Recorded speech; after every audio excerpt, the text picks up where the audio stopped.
Então nós vamos selecionar. Eu pedi para vocês não porem aqui o nome, para que, né? Fulana de tal quer saber isso. Então vamos lá. O senhor quer sortear para fazer aquela parte do ministério? Pode ser. Então vamos lá. Vamos lá, sorteio. Eu espero que minha mulher não pergunte nada grave aqui hoje. Quer ler? Pode ler. Uma pessoa que se assusta por tudo e por nada. Qual a explicação, sendo que independente... qual a explicação, sendo que independe das situações? Como nós falamos, o susto é uma emoção primária, né? É uma emoção involuntária, a gente não tem como controlar. Mas uma pessoa que se assusta por tudo e por nada, vê a própria sombra, assusta. Se olhou no espelho, assusta. Isso pode acontecer. Olha no espelho, meu Deus, quem é essa pessoa atrás do espelho? Né? Isso é normal. Mas o susto em exagero tem muito a ver com padrões de insegurança. Né? Porque por trás do susto, o susto traz para a nossa mente a coisa do inesperado. É aquela coisa do ser pego de surpresa, ser pego de... a falta do controle. Eu quero controlar todas as coisas. Quando eu levo um susto é porque algo eu deixei de controlar. Alguma coisa me surpreendeu. Então, normalmente está associado a pessoas ansiosas, pessoas inseguras. Então, é preciso levar mais alguns sustos para poder deixar... Ou então começar a assustar a gente, começar a assustar pessoas e para começar a treinar um pouco a assertividade, ok? Mas tem gente muito sensível para essa área de susto, né? Muitas pessoas assim. Pode. Foi a Cândida que escreveu isso, né, Cândida? Eu também. É o chão. Sim. Normalmente há pessoas que às vezes estão pensando longe, né? Está pensando assim, eu sou sua mãe. Yeah. Pois é. Manda. Mas não é caso de internação, nem de precisar tomar remédio. Não. Exato. É assim. Uma pessoa me feriu no passado. Não tenho raiva, mas prefiro manter-me afastada. Essa atitude é correta ou é errada? Sim, é uma pergunta interessante, porque em algumas circunstâncias a melhor estratégia é o afastamento. O problema da raiva, e pelo que essa irmã escreveu, Deus me revela que foi uma mulher que escreveu isso. Você vê que eu estou em sintonia, eu estou ligado com... Aqui, ó, é linha direta, Wi-Fi total, né? E essa pessoa diz que não tem raiva, não tem mais raiva, né? Uma pessoa me feriu, mas eu não tenho mais raiva. Isso é bom. Primeiro é preciso ver se não é um auto-engano. Porque alguém que está longe, é mais fácil eu não sentir raiva. Não é verdade? Você sabe qual é o grande teste do perdão? O teste do perdão é quando a gente encontra a pessoa. De preferência, sem combinar. Você está no Fórum Sintra, feliz da vida, de repente você entra lá na... Que loja que vocês gostam? Primark. Sempre é a Primark. A Primark é um terror na minha vida. Eu tenho um trauma da Primark. Vai na Primark, aí você vai e encontra na fila dos caixas alguém que você achou que já estivesse no inferno há muitos anos. Mas você já declarou perdão, você já... Mas a questão é quando você vê a pessoa. E vê a pessoa bem, feliz, depois de ter feito o que fez, não é? Meu Deus. Esses dias eu estava no consulado, vou ter que dizer isso, eu estava no consulado do Brasil. Ali já é uma coisa louca. Não, fica. Não, olha o que Deus fez comigo. Vou ter que confessar isso. Acho que já parou a gravação, né? Ainda tá? Tá bom, vou ter que falar. Encontro na fila do consulado uma pessoa. A fila era para renovação de passaporte. Eu estava lá tratando de justiça eleitoral. Aí, olha assim, vejo um ser. Falei, puxa, não morreu ainda, tal. Este ser que estava lá na fila do consulado, faz exatamente 5 anos que ele me pediu 400 euros emprestado. E me prometeu pagar em 15 dias. 5 anos. Desisti de receber, claro. E sempre diz, não tem dinheiro, não dá, não tem, não dá, não vai. De repente, eu o vejo na fila do consulado para renovação de passaporte, dele e da família. Não sei se você sabe, o passaporte atualmente são 132, eu acho, euros. Naquele momento, você sabe o que aconteceu comigo? Não, raiva não, porque eu sou pastor, não sinto isso. Isso é daí para lá, é ali, ó, é lá. Raiva é para lá. Como de perto ninguém é normal, eu me vi socando a cara dele.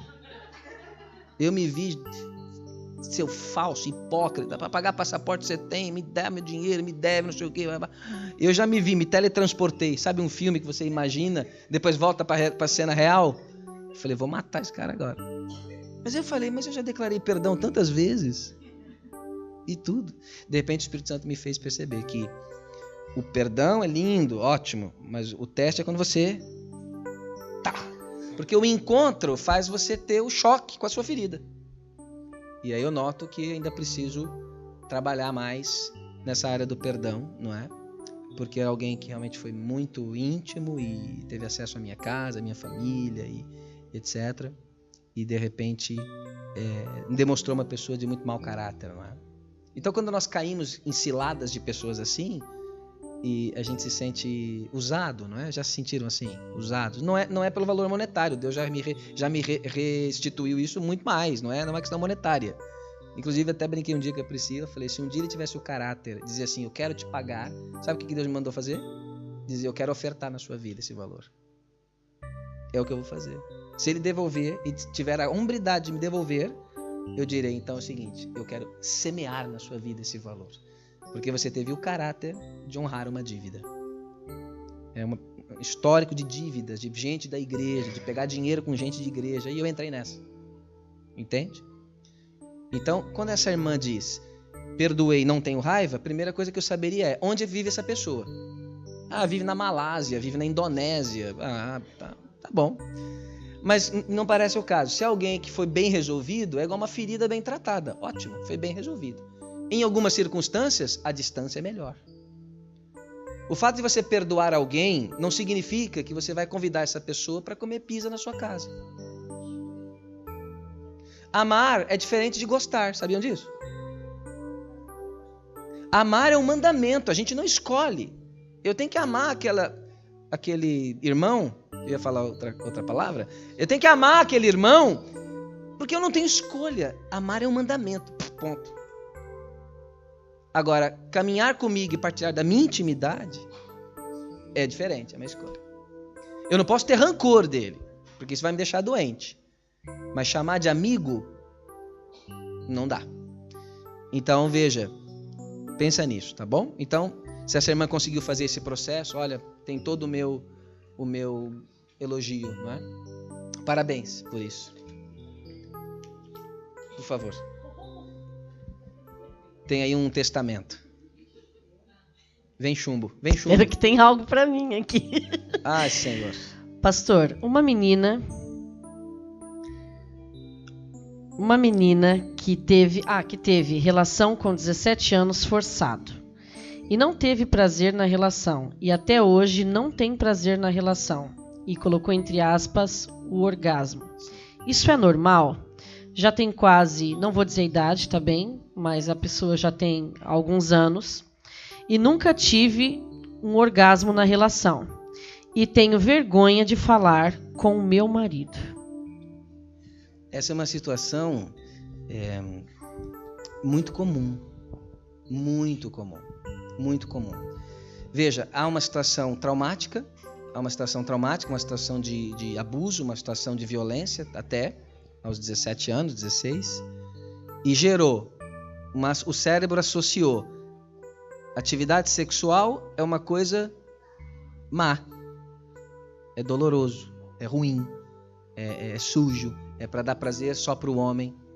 Então, neste caso, é necessário uma intervenção. Não é normal, tantos anos sem desfrutar de algo que Deus deu, que é o prazer. É necessário uma conversa com o marido. Claro que é uma conversa um pouco já tardia. Tem aí alguns anos de atraso, talvez 10, talvez 15 anos de atraso. Claro que isso é uma bomba, porque o outro lado vai dizer assim, mas poxa, então por que você nunca me falou? Como é que você nunca me disse? Por que você escondeu? É aquilo que nós falamos do engolir as emoções, lembra? Não ajuda. O engolir não ajuda. Engolir a seco. Pega um monte de lasanha, de macarrão e engole sem mastigar. Por mais que seja boa a comida, aquilo entala aqui, aquilo... Você vai ter que vomitar aquilo. Porque a digestão já começa na mastigação, não é assim? A gente mastiga e engole. Quando a gente não mastiga e engole a seco, é horrível. O corpo cobra, a mente cobra. Então, nesse caso, ou essa irmã para esse padrão de engolir, trata, fala, busca ajuda, vai ao pastor, se for necessário, vai ao terapeuta, trata isso. Perguntar agora. Exatamente. Que ajuda que eu busco, não é? A primeira ajuda é espiritual. Então, se for um casal cristão, um casal evangélico, buscar ajuda ao seu pastor, à sua igreja, uma irmã de confiança, líder, alguém que confie, dividir esse problema. Porque se alguém está casada e não tem prazer na relação sexual, Deus não está feliz. Deus não está feliz com isso. Porque Deus criou a sexualidade para que houvesse prazer para os dois. Então, alguém está sendo prejudicado, alguém está sofrendo. E não precisa morrer com esse sofrimento. Então, busca ajuda. O fato de não ter prazer pode ter a ver com aquilo que o parceiro, que o marido faz ou deixa de fazer, para que a esposa tenha prazer, mas também pode ter a ver com a neuropsicológica dessa mulher. Uma vez eu atendi uma menina de 21 anos de idade, recém-casada, que tinha dor na relação sexual. O marido queria divorciar. O rapaz tinha 20 anos, recém-casado. Não conseguia ter uma relação sexual porque ela sentia dor. Recebi uma carta da ginecologista dessa senhora, dessa menina, dizendo, olha, anatomicamente ela não tem nada. Fizemos todos os exames, análises, ela não tem motivo para ter dor na relação sexual. Ela estava pensando inclusive em suicídio, porque se sentia envergonhada. E a questão era essa aí, era uma questão psicológica. Ela via a relação sexual como uma coisa agressiva, uma coisa errada. Recentemente fui pregar numa igreja e o rapaz que me convidou, vocês devem ver, eu falo muito para casais e às vezes o tema é sexualidade, envolve isso. E o rapaz que me ligou disse, pastor, fale sobre isso, porque na nossa igreja há irmãos casados, crentes, casados, abençoados, que acham que o sexo é pecado. Eles choram antes de ter relação sexual, pedem perdão a Deus, porque vão fazer algo horrível, impuro. Se Jesus voltar naquele momento, como é que vai ser? Rapaz, você está preocupado com uma coisa que eu nunca pensei. E tal. E depois que tem o ato, choram arrependidos com culpa. Então nesse caso... Também há casos que os mais antigos, né, nesse sentido, foram... A mente foi pensada de que eles... Formatada de uma determinada forma. Vamos lá, o ato sexual é só para a procriação. Exatamente. Então ele não é uma coisa íntima do casal de prazer. Seria só para a procriação. Exatamente isso. Né? Eu acho engraçado histórias, por exemplo, que eu escuto. A cada 3 anos eu engravidava. Exatamente. É muito Vocês comum sabem isso. por quê, não é? A cada Claro. 3 anos é que eles se encontravam sexualmente. Sem dúvida. Então, foi uma coisa projetada na cabeça dos mais antigos e talvez hoje até... Sim, e isso marcou gerações, né? E isso marcou muitas gerações. Quantas mulheres dizem, não, mas pastor ou doutor, eu posso fazer isso? Minha mãe falava que isso era coisa de prostituta. Mas você com seu marido, vocês têm liberdade. Vai ser feliz. Deus falou o que para o Adão e para Eva? Adão, olha, primeiro mandamento da Bíblia, sabe qual foi o primeiro mandamento da Bíblia? Façam sexo. Não foi? Primeiro, Adão chamou Eva, Adão, esse aqui é teu marido, tal, frutificai e enchei a terra e multiplicai. Eu só volto lá tarde no jardim, não quero nem saber o que vocês vão fazer aí. Mais ou menos assim. Primeiro mandamento da Bíblia, façam sexo. Casado primeiro, né? Você vê a ordem? Deus os conheceu. Teve gente que falou, não vem não. Não me faz de palhaço porque eu sou o dono do circo. Ou seja, Deus apresentou os dois, casou os dois e liberou. Essa foi a sequência. Vocês se conhecem, casam e aí vai ser feliz. Hashtag pronto, falei. Mas isso dá confusão em palestra para adolescente. Eles não gostam que fala isso. É a penúltima, tá bem? Depois dessa é só fazer mais uma. Eu vejo em meu esposo uma pessoa extremamente desequilibrada. Tinha que falar mal do marido, lógico. Emocionalmente, vejo, através dos pais dele, o motivo de ele ser assim. Eu, como esposa, mãe e mulher de Deus, queria um conselho de como gerir essas crises que às vezes ele tem. Observação: ele já esteve em psicólogo e psiquiatria. Primeira situação é ouvir o lado dele, né? Você vê claramente que é um quadro, uma situação psiquiátrica até, me parece algo bastante grave, intenso, para precisar de remédio, né? Pode ser no sentido da depressão, pode ser no sentido da agressividade, pode ser um transtorno bipolar, né? Mas me parece alguém que tem dificuldades mentais, psiquiátricas. É difícil quando a crise é do outro e quando o outro não quer mudar. Lembra que nós falamos? É difícil. Eu queria tanto que minha mãe mudasse, eu queria tanto que meu pai mudasse. Ninguém muda ninguém. Isso é uma regra básica. Se de perto ninguém é normal, a segunda regra é ninguém muda as pessoas. As pessoas mudam porque elas querem mudar. Ou não querem. Lembra de Jesus com o jovem rico? Eu quero ser salvo e tal. Quer? Então vai, vende e me segue. Ele falou, não. Isso não. Não faço. E foi embora. E Jesus deixou ele ir. Então, Jéssica, nesse caso, esse casal precisa realmente de um acompanhamento pastoral, psicológico e, no caso do esposo, também psiquiátrico. Porque dependendo do nível de agressividade, ele precisa de uma medicação para ajudar a controlar a agressividade, diminuir. Porque, olha, o que mais me faz sofrer é ver um casal, por exemplo, 20 anos sofrendo, 10, 30. Isso me angustia de uma maneira... Vocês não têm ideia de como eu fico... Quando eu converso com alguém que está em estado de sofrimento já há 20 anos, 10 anos, 5 anos, eu fico assim e falo, Jesus, como será que era dormir todo dia com uma pessoa dessa? Almoçar junto, né? Viver com alguém que consegue estragar todas as festas de família, que consegue machucar o filho como ele foi ferido, que não dá atenção para a família, só viaja, ou é tudo muito festa, não tem responsabilidade. Eu oro muito pelas mulheres de Portugal, até porque tenho 2 filhas. Sabe uma coisa que eu estou preocupado? De verdade, agora abrindo o coração para vocês, como pai agora. A qualidade dos homens que as mulheres têm à disposição para construir uma família. E eu, como homem, fico extremamente preocupado. Eu fico assim pensando, que tipo de namorado, de marido, minhas filhas vão ter? Fico preocupado. Porque eu tenho visto meninos, adolescentes, já jovenzinhos, até gente com barba, 40 e tal, que não entenderam, que não cresceram, que não se transformaram em homens, querem ficar vendo Netflix, assistindo Game of Thrones e viver coisa de super-herói. E aí você tem visto o número de gente solteira aumentando, os divórcios aumentando, porque a mulher descobre que tem uma criança em casa, ela não tem um marido, ela tem um filho de 40 anos.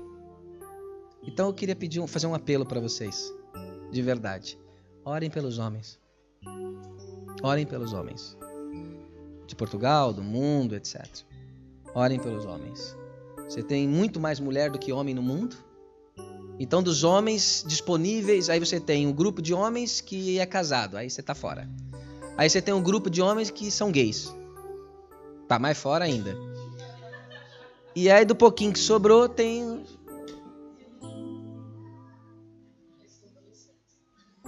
os adolescentes de 50 anos, de 40 anos. E muitas mulheres estão optando por ficar sozinhas do que casar com um filho. Então, isso não vai funcionar. Tem aumentado muito o número de homossexualismo feminino também por causa disso. Mulheres que eu conheço que estão optando por ser lésbica do que ter esse tipo de relacionamento. Ou seja, é o diabo fazendo a festa, né?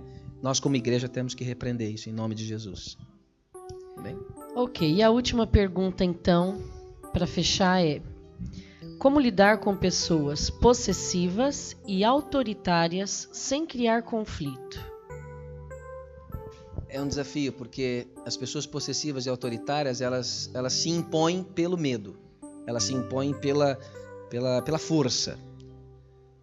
É preciso que alguém com amor, não com raiva, se aproxime dessas pessoas autoritárias e possessivas e digam assim para elas: você percebe que o seu comportamento fere as pessoas? Você percebe que a sua maneira de ser afasta as pessoas de você e até mesmo umas das outras? Começar por aí. Alguém que ame, não alguém que chegue e de sola ou que fale por trás, não. Alguém que ame e confronte sabiamente, como Natan fez com o rei Davi. Alguém que tenha amor para dizer assim: o teu comportamento não é sábio. Como o sogro de Moisés falou para Moisés, não é? Eu penso que você precisa rever isso. E com muito amor eu queria te dizer assim. É bom quando a gente diz para a pessoa, não para outros, para a pessoa, aquilo que a gente enxerga nela. Isso é bênção. Talvez o agressivo vai dizer assim: não, mas vai se defender, é normal. Normalmente o agressivo quer se defender. Eu sou assim porque, não é assim? É justificar. Mas quem sabe, lá no fundo, lá no íntimo, essa pessoa começa a perceber que não é por aí. Não é? Na verdade, até agora me fez lembrar uma questão, né? O pastor falou sobre várias coisas e, por exemplo, o valor de você falar o que você realmente sente, porque às vezes a gente sente, mas não tem coragem de expressar, não tem Esse é um problema. Coragem de falar, né? E até comentei aqui, as irmãs sabem, da nossa igreja, que eu fui conseguir dizer um eu te amo aos 18 anos. Né? O ambiente familiar nunca me proporcionou esse prazer de conseguir dizer, apesar de sentir. Né? Foi uma infância um bocado frustrada. Então, um dia, vendo a minha mãe falar com a minha avó, que tinha acabado de ter um ataque cardíaco, muito debilitada, e ela falar no telefone, distância, né? Espanha do Brasil também, muito longe. E eu saí para o trabalho e falei: mãe, a senhora ama ela? Então, hoje, quando a senhora ligar, diz que a senhora ama. Sim. Porque a senhora não sabe se vai voltar a ver ela, né? E quando eu voltei do trabalho, estava as duas no telefone. Ai, eu também te amo. A chorar imenso, porque aquilo libertou as duas. E acabou por me libertar também, porque eu levei um bônus disso, né? Quando a minha mãe desligou a chamada, eu ouvi da minha mãe que a minha mãe me amava. Foi um bônus para mim. E aquilo me curou de verdade, sabe? Hoje ainda, né? Família é família, como o senhor disse, né? Mas isso também facilita o nosso relacionamento com as outras pessoas. A partir do momento que você consegue dizer umas coisas para os mais próximos, que eu acho que é a parte mais difícil, sim, você também consegue liberar o que você sente para as pessoas que não são assim tão próximas e que elas participem desse carinho, desse convívio, dessa... Enfim, foi muito bom nesse tempo. Que bom, Jesus. Aprender, né, a falar o que sente. Sem dúvida. Sem dúvida, foi libertador, né? Eu acho que quando a gente fala o que sente, a gente tira um peso das nossas costas e aprende a verbalizar as emoções. Uma coisa que me preocupa é a gente estar na época dos emojis, né? Das carinhas, né? A gente quer falar de uma emoção, manda uma carinha, não é assim? Tô muito triste. Tô triste, manda a carinha do triste. É muito emoji e a gente às vezes não consegue dizer. Como que é? Tá triste como? É frustrado? É com raiva? É com ódio? É depressivo? Que tristeza que é essa? Pode ser uma tristeza de muita coisa, né? Então, tirar um pouco esses códigos e começar a verbalizar as coisas, sabe? Verbalizar as coisas. Para quem é mais quietinho é mais difícil, porque às vezes não aprendeu essa linguagem e tem receio de falar, de se expressar, de ofender, de criar conflito. Mas faz uma tentativa, vai treinando. Isso é com treinamento você chegar lá, tá bem? Aqui em Portugal eu aprendi a falar mais os meus sentimentos. Aprendi com os portugueses. Foi uma bênção que Portugal me trouxe. Hoje eu quebro tudo com facilidade.